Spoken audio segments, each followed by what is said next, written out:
Sekarang kita akan membahas film lanjutan dari sequel Rurouni Kenshin yang berjudul Rurouni Kenshin The Final, yang masih anget-angetnya karena baru tayang di Netflix. Pada film ini merupakan kisah lanjutan setelah apa yang terjadi di perang besar Kenshin dengan Makoto Tsushio pada film sebelumnya, yaitu The Legend End. Musuh utama Kenshin kali ini adalah Enishi Yukishiro.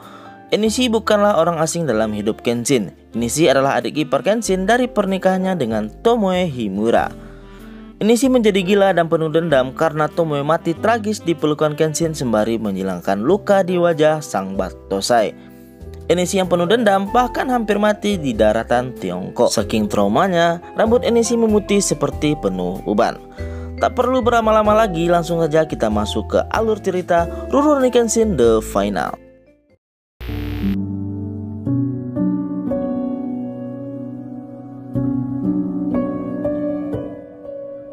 Berlatar di stasiun Yokohama, Jepang tahun 1879. Saito dan beberapa anggota kepolisian lainnya berada di stasiun itu untuk menangkap orang dari Shanghai yang menjual kapal perang kepada Makoto Tsushio. Seperti yang kita tahu, di Rurouni Kenshin The Legend End, Kenshin dan Tsushio bertarung di sebuah kapal perang. Di dalam kereta, Saito menemukan orang yang mirip dengan sketsa informasi yang didapat. Orang itu terlihat mengenali Saito. Saat interogasi, orang itu tak mengelak, bahkan dia menawarkan untuk membeli senjata kepada Saito. Sambil menyerang polisi, orang itu dengan lantang menanyakan tentang Battosai. Di sini orang itu menanyakan apakah Battosai masih memiliki tanda X di pipinya. Lalu orang itu mengajak Saito untuk bertarung.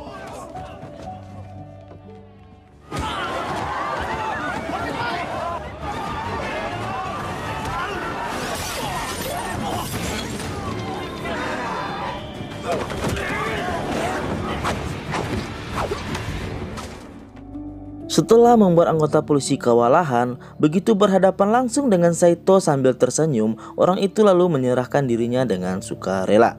Ya, orang itu bernama Yukishiro Enishi. Sementara itu di Asakusa, Tokyo, Kenshin dan teman-temannya kini hidup dengan damai.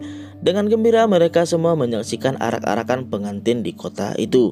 Hubungan percintaan Kenshin dan Kaoru juga mulai bersemi. Scene berganti di tempat pelatihan kepolisian. Terlihat Kaoru juga melatih pedang anggota kepolisian. Lalu Kenshin bertemu dengan Tuan Maekawa dan Kapol Uramura. Di sini mereka membahas tentang konflik Tokyo dengan Tiongkok, dan perang dengan Tiongkok bisa pecah kapan saja. Sementara itu di markas besar kepolisian Tokyo, Enishi yang ditangkap ternyata dilepaskan dan dijemput oleh pejabat Tiongkok. Dengan senyuman sinisnya, Enishi meninggalkan kepolisian Tokyo. Saito terlihat kesal karena pembebasan Enishi. Ternyata berdasarkan perjanjian damai Tokyo dan Tiongkok, orang Tiongkok yang melanggar hukum Jepang tidak bisa dihakimi dengan hukum Jepang. Begitupun sebaliknya. Oleh karena itu Enishi dipulangkan ke Tiongkok. Lalu Cho, salah satu mantan anggota Tsushio, datang dan ditugaskan untuk menjadi mata-mata di Shanghai. Namun terlihat Saito tak terlalu menyukainya. Kenshin dan teman-temannya menjalani hidup dengan damai. Terlihat mereka sedang makan-makan di sebuah restoran daging sapi dengan gembira. Kaoru juga kenal dekat dengan pelayan restoran itu. Bahkan pelayan itu membicarakan tentang hubungan asmara Kenshin dan Kaoru. Sementara itu, Enishi dan pasukannya sedang menyiapkan senjata meriam dari atas bukit di kota itu. Kenshin dan teman-temannya telah selesai makan dan pulang dengan damai. Lalu tiba-tiba, Enishi memerintahkan bawahannya Kujiranami untuk menembakkan meriam, dan peluru meriam itu tepat mengenai restoran daging sapi tempat Kenshin makan tadi. Tembakan itu membuat penduduk panik. Lalu Kapol Urumura dan pasukannya datang dan melaporkan kalau ada yang menembak meriam ke restoran daging sapi dari arah bukit. Kapol juga memperingati Kenshin untuk hati-hati karena mungkin akan ada serangan lanjutan. Lalu Kenshin dan Sano pergi menyusul Kapol dan memerintahkan Kaoru dan Yahiko untuk memeriksa restoran itu. Begitu sampai di atas bukit, Kenshin dan Kapol Urumura tak menemukan apapun melainkan hanya sebuah kertas yang bertuliskan penghakiman manusia.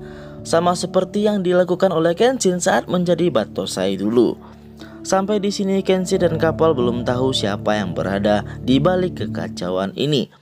Lalu Saito datang dan menjelaskan kepada Kenshin tentang orang Shanghai yang menanyakan tanda silang di pipi Battosai.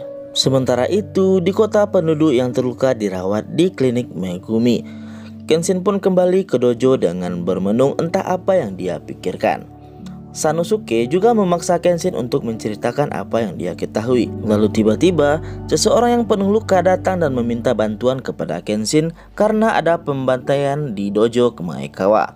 Bahkan polisi kewalahan menghadapi para pembantai itu.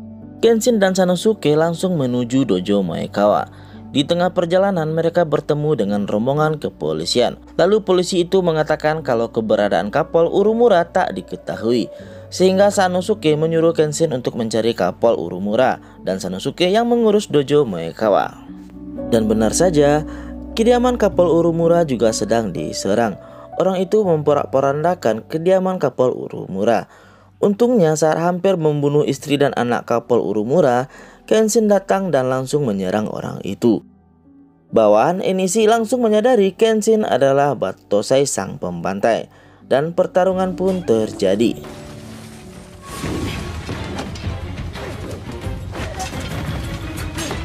Sementara itu, dojo Maekawa terlihat dihajar habis-habisan oleh bawahan Enishi yang lainnya. Saat bawahan Enishi terpojok, Kenshin menanyakan siapa yang memperbudaknya untuk melakukan balas dendam. Namun Kenshin tak menemukan jawaban dari orang itu. Begitu dikalahkan, bahkan bawahan Enishi itu bunuh diri dengan meledakkan dirinya.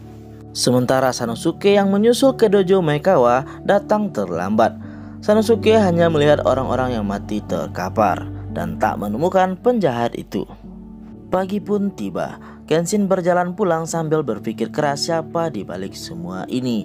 Dan betapa kagetnya Kenshin, Enishi tiba-tiba menghampirinya dan mengatakan kalau dia telah berlatih selama ini di Shanghai untuk pembalasan dendam kakaknya yang dibunuh oleh Kenshin. Enishi tidak puas hanya dengan menyakiti Kenshin. Dia akan membuat Kenshin menderita. Kenshin yang kaget hanya bisa diam dan tak bisa berkata apa-apa. Ia tak percaya adik iparnya sendiri yang melakukan perbuatan keji ini.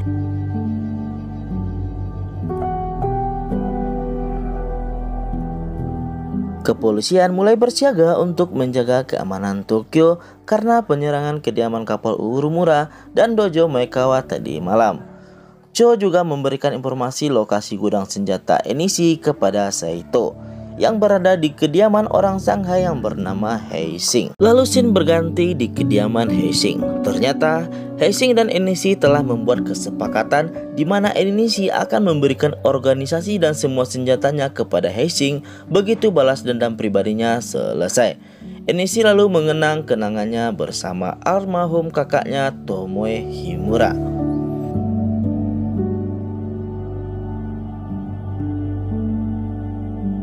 Kembali ke dojo Kamiya, Yuhiko terlihat mulai berlatih keras karena dia tak mau lagi menjadi lemah. Kenshin yang sedari tadi malam hanya diam, mulai mau berbicara kepada teman-temannya. Kenshin lalu menjelaskan kalau serangan ke restoran, pembantaian dojo Maekawa dan penyerangan kediaman Kapol Urumura, semua itu adalah untuk membalas dendam kepada dirinya. Semua direncanakan oleh pria bernama Enishi Yukishiro, adik Tomoe Himura, istri Kenshin yang dia tikam hingga tewas. Lalu kita diperlihatkan flashback hubungan Kenshin dan Tomoe Himura. Tomoe sengaja mendekati Kenshin untuk balas dendam kepada Kenshin karena Kenshin telah membunuh tunangannya Kyosato tepat sebelum hari pernikahannya. Dan dari Kyosato lah Kenshin mendapatkan luka pertama di pipinya. Namun tak disangka Kenshin dan Tomoe saling jatuh cinta dan mereka pun menikah. Suatu hari di tengah pertarungan di tengah salju, Kenshin tak sengaja menebas pedangnya mengenai Tomoe. Sebelum mati, Tomoe memberikan luka silang di pipi Kenshin. Semua orang pun tak bisa berkata apa-apa mendengar cerita Kenshin dan ternyata tepat saat Kenshin menikam Tomoe, hal itu terlihat oleh Enishi.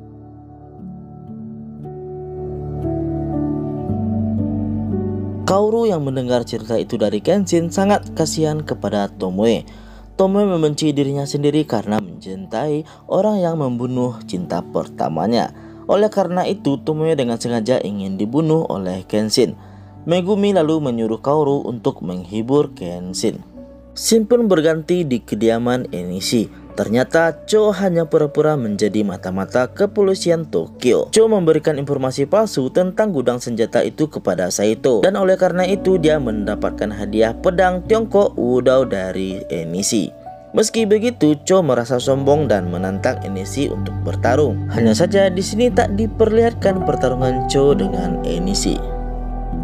Di dojo, Kaoru didatangi oleh Misao. Ia datang bersama Aoshi. Tujuan Misao adalah memberikan buku harian mendiang Tomoe yang didapatkannya dari biarawan kuil Suikoji untuk diberikan kepada Kenshin yang merupakan suaminya. Sementara itu di Yokohama, tempat informasi gudang senjata yang diinformasikan oleh Cho, Saito bersama pasukannya datang untuk melakukan penggeledahan. Dan ternyata semua itu hanyalah jebakan.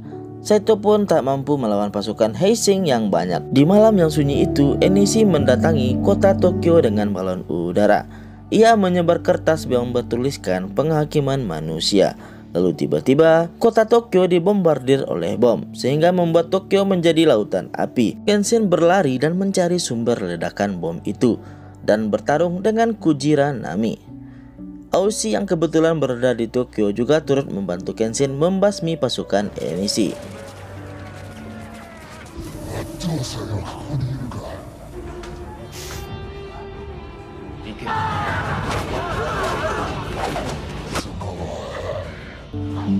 Enishi yang turun dari balon udara mendatangi dojo Kamiya dengan membawa sebuah karung untuk mencari Kenshin.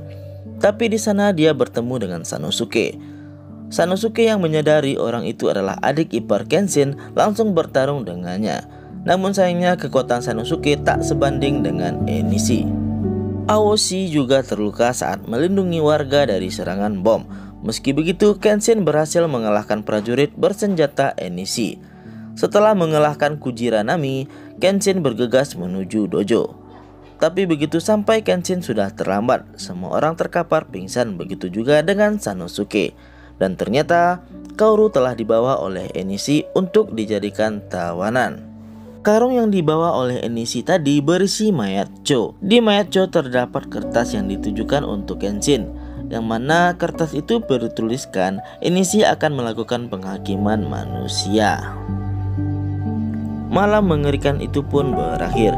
Tokyo menjadi hancur karena kejadian itu. Sementara itu, Kaoru yang ditahan Enishi terbangun di sebuah kamar. Ia lalu segera kabur dari tempat itu. Tapi sialnya, ia disekap di sebuah pulau sehingga Kaoru tidak bisa meninggalkan pulau itu. Enishi menyusul Kaoru dan mencoba membunuhnya. Kaoru lalu mengingatkan Enishi kalau Tomoe tak akan menginginkan adiknya seperti ini. Lalu Enishi mencekik leher Kaoru, namun tiba-tiba ia terbayang wajah mendiang kakaknya yang sedih dan membuat Enishi melepaskan cekikannya ke Kaoru. Setelah merawat Sanosuke dan membersihkan dojo dari kekecewaan tadi malam, Kenshin memutuskan untuk menyelamatkan Kaoru sendirian. Sementara itu di kediaman Heising, ia sedikit cekcok dengan Enishi. Heising khawatir kalau Enishi akan kalah dari sang Battosai. Mendengar itu, Enishi marah dan menghunuskan pedangnya dan hampir menebas leher Heising. Dengan kesal, Heising keluar dan berencana untuk membunuh Enishi setelah mengalahkan Battosai. Lalu tiba-tiba muncul seseorang yang menawarkan diri untuk melakukan pekerjaan itu. Tak lama kemudian Kenshin pun sampai di markas Enishi tempat Kaoru disekap. Begitu masuk gerbang, Kenshin telah ditunggu oleh semua pasukan Enishi dan pertarungan pun terjadi.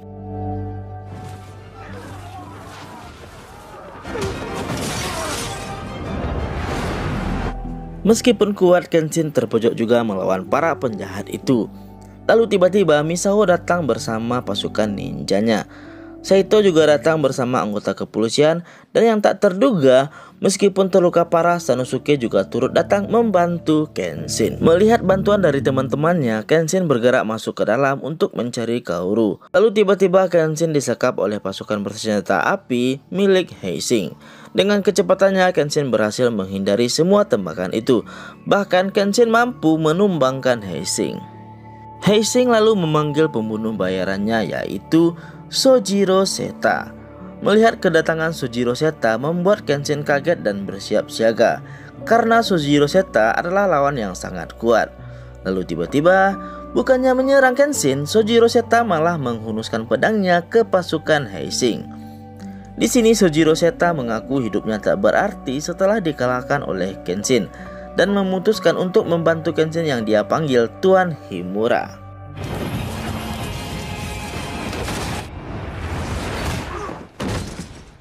Terlihat jelas Sojiro Seta sangat menikmati bertarung bersama Kenshin.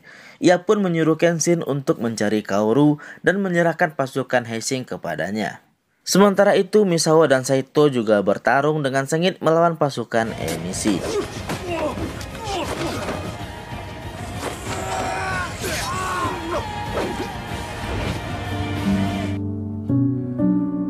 Dan akhirnya Kenshin pun berhasil sampai di tempat Enishi yang telah menunggunya. Tanpa basa-basi, Kenshin langsung menanyakan di mana Kaoru. Kenshin juga mengatakan wajar kalau Enishi ingin membalas dendam kakaknya, namun berhentilah melibatkan orang lain. Namun di sini Enishi tak menghiraukan Kenshin. Ia sudah terlalu dendam dan membenci semua orang yang dekat dengan Kenshin, termasuk negara yang diciptakan oleh Kenshin ini.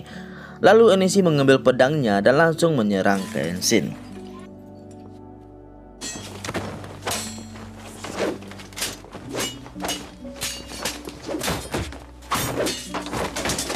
Enishi sangat kuat, bahkan kecepatannya dapat mengalahkan Kenshin. Namun pedang Tiongkok yang digunakannya dapat dipatahkan oleh pedang Kenshin. Enishi pun mengambil pedang lainnya dan kembali bertarung.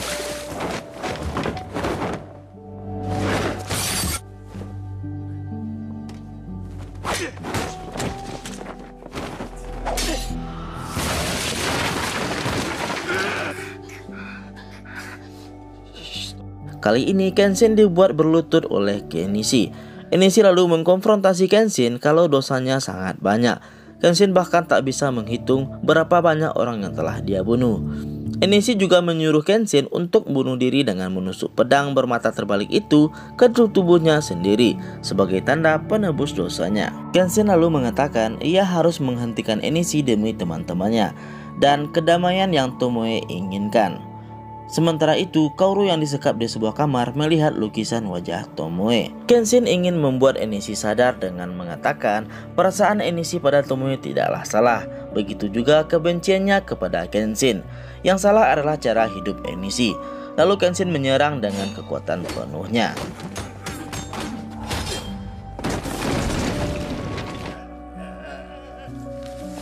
Saat terlempar ke dalam rumah, Enishi menemukan pedang kakaknya. Enishi lalu berlari menusuk Kenshin dengan pedang itu. Bukannya menghindar, Kenshin menerima serangan itu.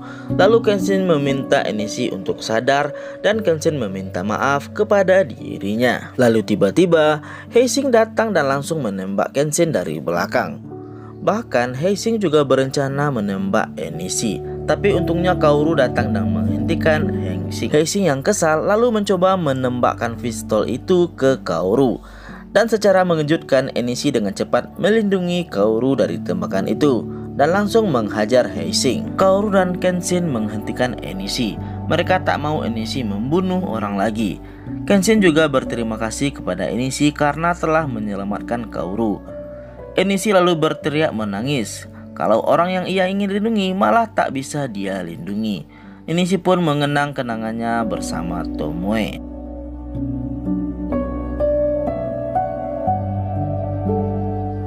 Di akhir film, Enishi pun akhirnya ditahan di penjara kepolisian Tokyo. Di penjara itu, ia dikirimkan buku harian milik Tomoe yang didapatkan Kaoru dari Misao. Enishi pun membaca buku harian kakaknya itu. Di situ tertulis Kenshin adalah pria yang merampas kebahagiaan Tomoe sekaligus memberinya kebahagiaan baru. Setelah era pembunuhan selesai, Tomoe yakin Kenshin akan menjaga lebih banyak nyawa daripada yang dia bunuh. Oleh karena itu, Tomoe menjaga Kenshin tetap hidup meski akan kehilangan nyawanya.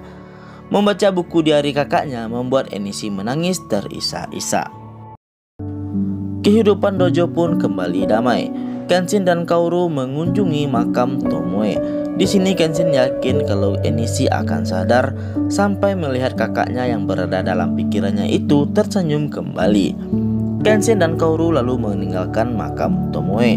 Terlihat Kenshin mengucapkan terima kasih dan selamat tinggal ke mendiang istrinya itu dan memulai hidup baru dengan Kaoru. Di sini film pun berakhir. Ya, ending yang cukup menyedihkan.